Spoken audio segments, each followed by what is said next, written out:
500.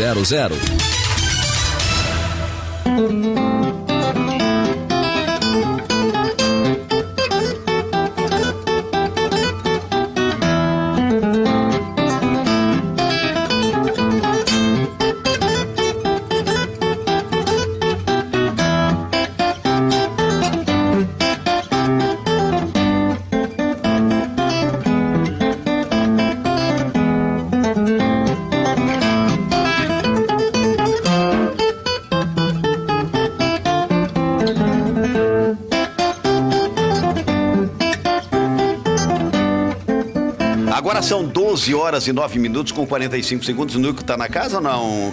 Deu uma saidinha, volta já. Volta já.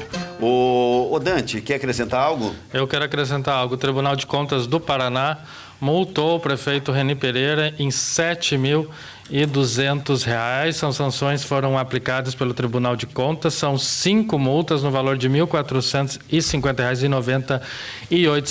Diz respeito ao prefeito na questão de entre janeiro de 2013 e julho de 2016, quando foi afastado do cargo pela Justiça. Foi analisadas as contas do primeiro ano do mandato gestor e a Coordenadoria de Fiscalização do município apontou 5 improvidades. Por não ter sido corrigido nenhum dos apontamentos, na oportunidade, a unidade técnica emitiu, então, essa multa ao prefeito Reni Pereira. Tem uma questão ainda do que cabe agora ao prefeito Chico Brasileiro, que terá 15 dias para apresentar, então, esses apontamentos feitos pelo TCU e dá um prazo aí para que sejam corrigidos. E o problema é hereditário, essas coisas, né? Quer dizer, a prefeitura, o município, um pouco importa. Não é um problema da pessoa Reni Pereira, mas do prefeito de Foz do Iguaçu, então ela passa. Mas repete para mim, analisando as contas de que ano? Todo o exercício, não? De 2013 a 2016, de janeiro de 2013 a julho de 2016, quando ele foi afastado, é todo... Em contato com a assessoria, o doutor Rodolfo Sanches, que inclusive esteve aqui no estúdio, agora, já estou falando com ele desde o momento que recebemos essa nota do Tribunal de Contas, através da assessoria, em contato com ele, ele falou, Cida, eu estou tentando falar com o ex-prefeito Reni Pereira, mas a princípio é o seguinte, nesse período, o prefeito não podia chegar à prefeitura para pegar os documentos e fazer a sua defesa. Mas ele falou assim, nós estamos pedindo que o prefeito entre em contato com a rádio para que explique essa situação. Mas, a princípio, ele Agora, deu o que me essa chama a informação. atenção, Cida, o que me chama a atenção é o seguinte, que o rigor da Lei de Responsabilidade Fiscal, nesse particular, se realmente analisou todas as contas da administração nesse período, é cafezinho pequeno. Isso aqui diz respeito, doutor Nelson, ao pagamento de encargo pelo atraso de recolhimento das contribuições patronais devidas sobre a folha de pagamento dos servidores do Instituto Nacional de Segurança Social, que é o INSS. O atraso gerou dano do erário de R$ 95.336,99. A defesa ainda não foi... Exatamente. Está, inclusive, na página do Tribunal de Contas a publicação. A assessoria de empresas do tribunal enviou por e-mail e nós já fizemos contato com a assessoria jurídica do prefeito. Porque eu não acredito que o tribunal tenha feito o julgamento das contas de todo o período, né? Não, é na questão... Só nessa questão. A questão do pagamento da folha. Porque daí nós tínhamos que santificar o Reni, se fosse só isso, em 3 anos. Aliás, o Reni Pereira ouve o programa todo dia, está convidado, o Reni deu uma entrevista para a Cida, né? Teve gente que me contou, de repente, vocês pegam pesado, entendeu? Nós nunca negamos espaço. Para ninguém. Né? O Reni foi prefeito, quem vai julgá-lo será o Poder Judiciário. Nós aqui nunca fizemos julgamento, nós achamos que foi uma pouca vergonha tudo isso que aconteceu com Foz do Iguaçu, tem o resultado. Tá? Até aí, eu acho que eu faço coro aos milhares e milhares de pessoas aqui em Foz do Iguaçu. Né? Então está à disposição o Reni, se sentir injustiçado com qualquer apontamento que nós fizermos aqui, com qualquer comentário que ele acha que é descabido por conta da sua atuação enquanto prefeito, está à disposição e que nos corrija, por favor.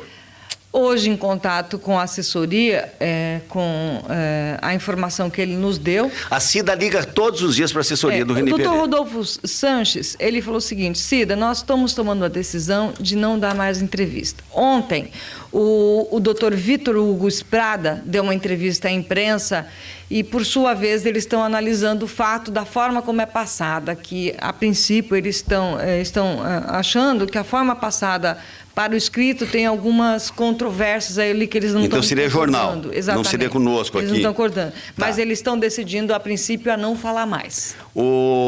Você teve ontem Pecúlio. acompanhando, né, os depoimentos. Cheguei lá, das tinha testemunhas e tal. terminado naquele momento. Por quê? Porque das 10 pessoas que deveriam... Porque você ficou no Rafainha além do horário. Por Aí quê? eu falava Tá para você, eu explicado. tenho que ir. Daí você tem que ir explicado. agora, vai fugir de lá para Pecúlio? O que eu ouvia? Fugiu. Fugiu. Sabia que você estava lá Então, comemorando exatamente. o aniversário do Enes e fugiu, mas Então, diga. assim, eram 10 testemunhas ao todas para ser ouvida, certo?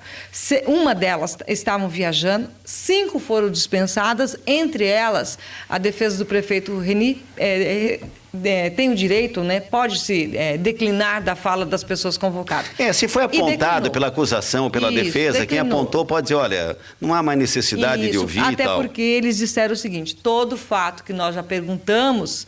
Já foi esclarecido. Já foi esclarecido por outras pessoas. Entre elas, que todo mundo queria ouvir, era o atual secretário de Obras, o Volpe, né? Mas ele foi dispensado, não quis falar com a imprensa. Cheguei lá no final, mas consegui pegar alguns colegas ainda que passou. Foram dispensados e a doutora Larissa Montovani, que era chefe do Fostrans após a prisão de Carlos Juliano Budel, ela foi interpelada sobre a questão de um processo a respeito de vagas licitatórias para táxis. Você conta depois que nós fizermos a entrevista, porque veio aqui Paulo Bucinelli. Aliás, o Paulo, sempre quando vem, rende uma ótima audiência aqui no programa Contraponto da Cultura. Fala. E ele fez uma... ele nos informou a respeito do lançamento do Torre Marechal. E nós fizemos uma série de indagações e ressaltando a importância do empreendimento que vem atender uma demanda que eu imagino que os profissionais liberais estavam reclamando, né, um espaço extremamente bem adequado para que atenda todas as demandas, sobremaneira com essas novas tecnologias, enfim. E aí ele falou, e estava convidado também para vir no programa o empresário Celso Toqueto, que é advogado, que é empresário do ramo da construção civil, e eu cometi um agafe, porque eu anunciei ele como sendo filho do seu Aldo Toqueto. Em verdade, ele é filho do seu Sabino, que era irmão do seu Aldo. Celso, bom dia. Obrigado pela tua presença aqui. Bom dia, Nelson. Eu que agradeço. A quantas anda o Torre Marechal? O Torre Marechal anda normalmente. Estamos trabalhando, apesar da instabilidade política, estamos trabalhando normalmente. Não alteramos o cronograma físico de forma nenhuma. O grupo é bastante comprometido, o grupo que faz parte, né, dos investidores, são bastante comprometidos. E agora, semana passada, a gente fez uma apresentação do empreendimento aos corretores de Foz e região, o que nós ainda não tínhamos feito. Então, na verdade, a venda e a mídia começa agora. Me diz uma coisa, Celso. Nessa semana, já deu para notar uma movimentação de interesse pelo empreendimento, de procura junto aos corretores? Claro. Movimentou sim. Mas a gente espera um movimento maior na medida em que a divulgação atinja mais público e se firme, né? A gente está aguardando assim, uma movimentação boa lá pelo final do mês. Nós vamos fazer essa mídia durante 4 meses. Alguém quer perguntar alguma coisa? Diga lá. Tem um fato que me chama bastante atenção quando a assessoria de imprensa nos enviou o material relatando sobre essa construção. Eu via lá que tem várias pontuações muito diferentes no que se refere a um edifício, uma construção. Desde a questão de energia para carros elétricos, né? E tem uma série de outras também situações que vocês estão preocupados com a questão também ambiental. É isso, Celso?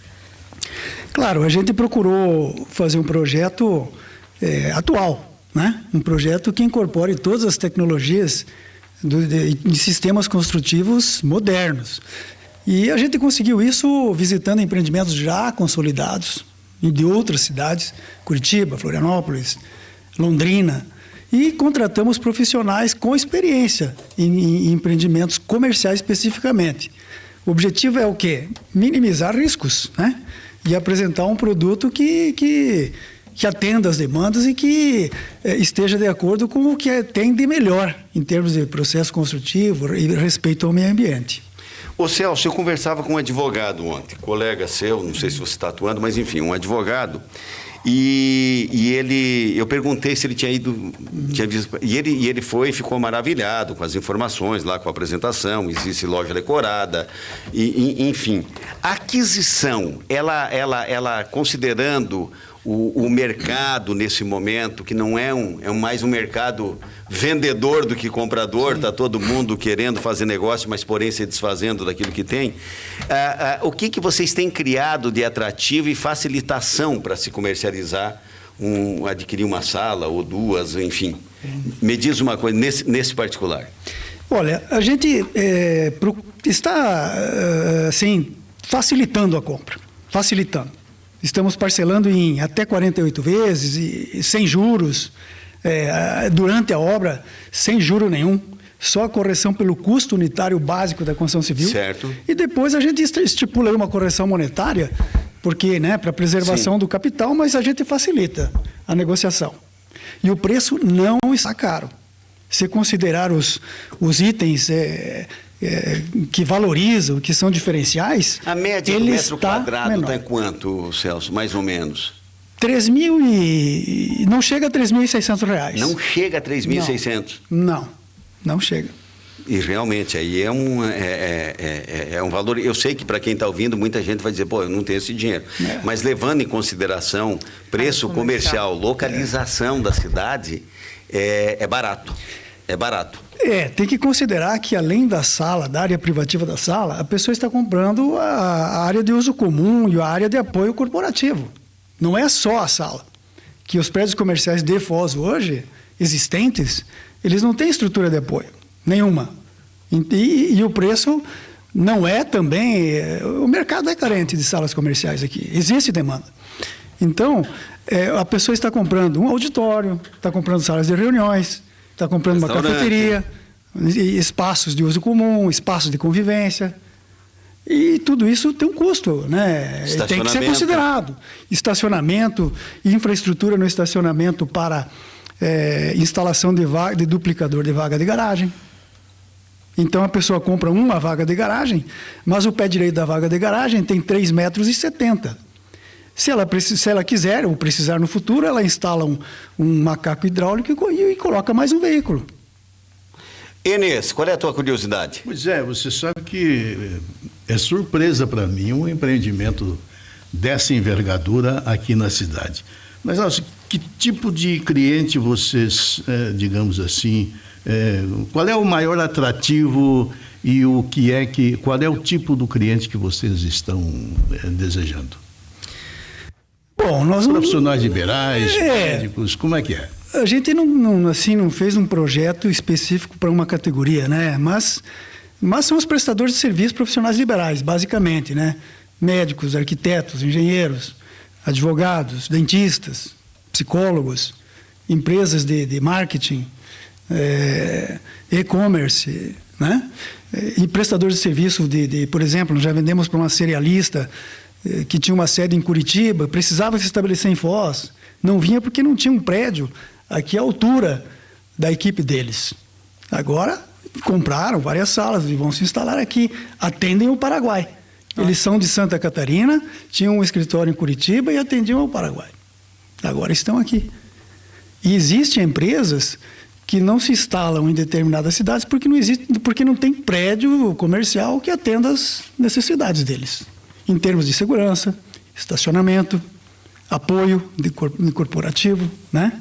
Conforto, itens de sustentabilidade, que são importantes, né? Tem empresas do exterior que dizem que não se instalam onde não haja, pelo menos, alguns itens de sustentabilidade, como elevadores econômicos, né? Ventilação e iluminação naturais. Isso são benefícios para quem se instala lá. Vão gerar conforto, economia, né? Autoria de projeto arquitetônico, projeto executivo, de quem é? Profissionais daqui, Celso? Nós procuramos profissionais de Curitiba para fazer esse projeto, de Londrina, e acabamos contratando daqui, Costa Fizinos. Eles são bastante maleáveis, a gente fez pesquisas juntos e procuramos incorporar, né, coisas boas de outros projetos ao esse projeto daqui. Como curioso, a tua inspiração, porque segundo o Paulo Pulcinelli, você é um dos, digamos assim, um dos homens de frente do projeto, né? A tua inspiração se deu em que circunstância, onde, como curiosidade apenas? Bom, quando eu vim para Foz do Iguaçu advogar, eu tive uma dificuldade imensa de encontrar sala comercial. E ficou assim até eu parar de advogar, 10 anos atrás. Não tinha. Ou é muito cara, ou tem escada, ou não tem estacionamento. Sempre um problema. Então eu pensei, bom, Foz do Iguaçu está precisando de um prédio comercial, né? E precisa renovar, porque os que nós temos já são assim, tem mais de 20 anos. Aí eu fiz um estudo, comprovei realmente, tem demanda, e apresentei para os parceiros, eles gostaram e nasceu o projeto. Névio, diga lá. Quem se propõe... Nélio, Isso. Desculpa, Nélio.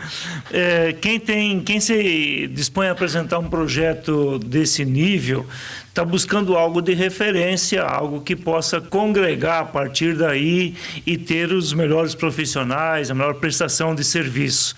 Existe alguma coisa dentro da ideia trabalhada por vocês na continuidade depois desses que lá vão se estabelecer para que possa, a partir daí, quem sabe, criar mais alguns detalhes, mais algumas coisas que vão nessa mesma direção de vanguarda dentro da área de construção civil? No próprio edifício você está falando ou outros? No próprio edifício? Projeto, no próprio edifício, Não, como claro, todo. claro. A gente não fechou o projeto, a gente deixou muita estrutura aberta para melhorar, para evoluir. Por exemplo, captação de energia solar. Nós vamos fazer um básico, né? Instalar células para captar energia suficiente para as áreas de uso comum.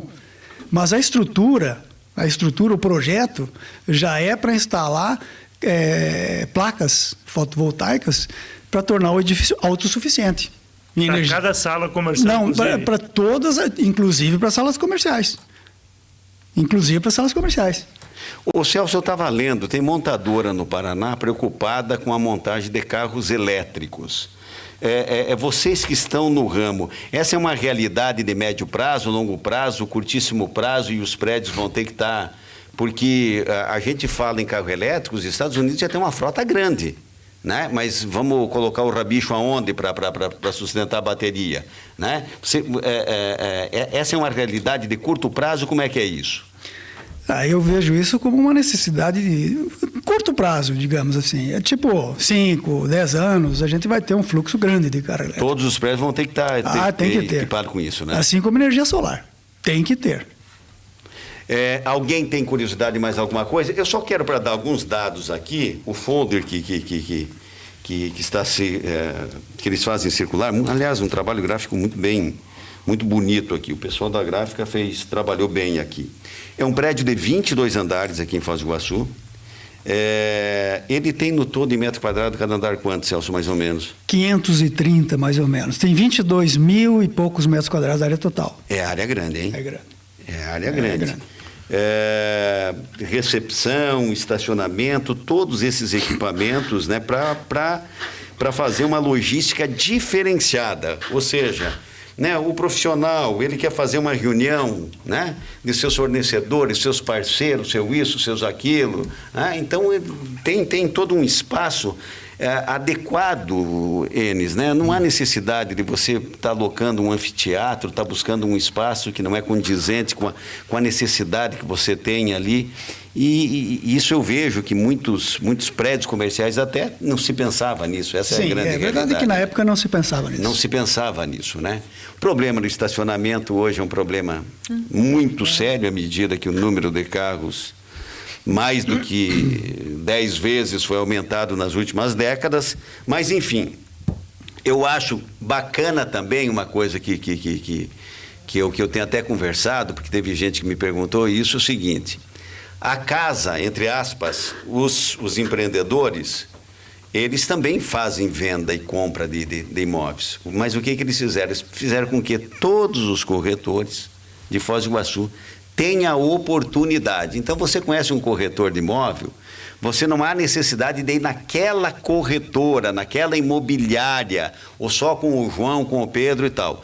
Você conhece um corretor, uma corretora e diz o seguinte: dá uma tenteada para mim lá no prédio que está sendo lançado, que é o Torre Marechal. Todos os corretores podem fazer isso, né, Celso? Todos os corretores. E a condição que é feita para um é feita para qual? Igual para todo mundo, igual. Não tem pulo do gato, compra com aquele que aquele facilita não melhor tem. e tal. Né? O que é feito para um é para todo mundo. Celso, eu quero agradecer muito a tua presença. Prazer em vê-lo depois de muitas décadas. Tá lá teu parceiro Nico lá do outro lado.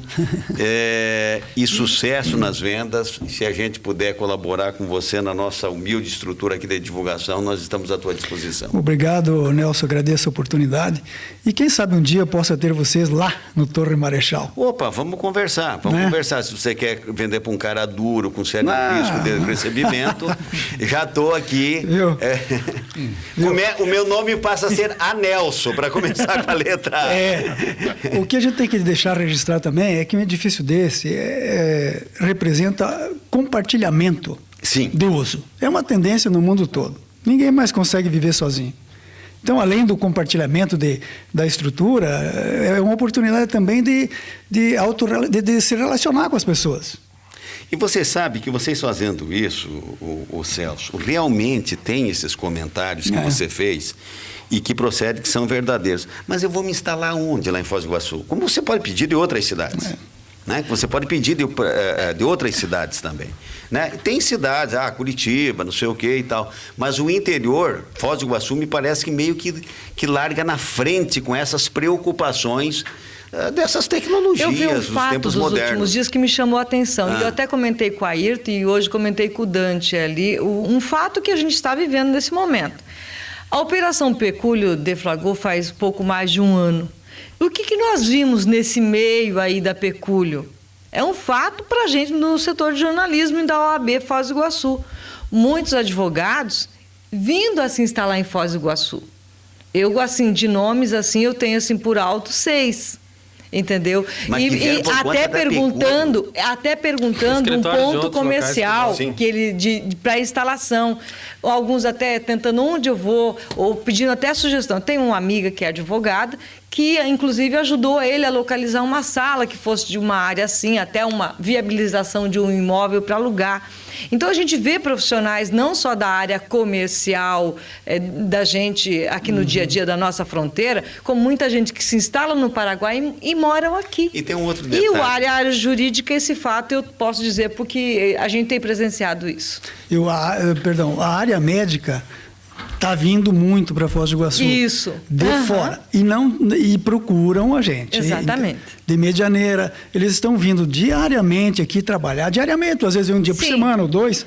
Eles compartilham, né? Atendem lá, atendem aqui. Isso. E porque tem dificuldade de achar um lugar. Então, médicos, advogados, a gente tem perfil de profissionais que precisa ter um escritório instalado da cidade, apesar de repente morar em outra cidade ou estar vindo morar aqui, ele precisa desse apoio logístico para ele, né? Numa área comercial com uma demanda próxima de... Claro. Né? 12h32, Celso, obrigado. Vou para um pequeno intervalo e volto com o contraponto da cultura, a voz do povo. Tenha certeza que você foi ouvido por muita gente hoje. Obrigado.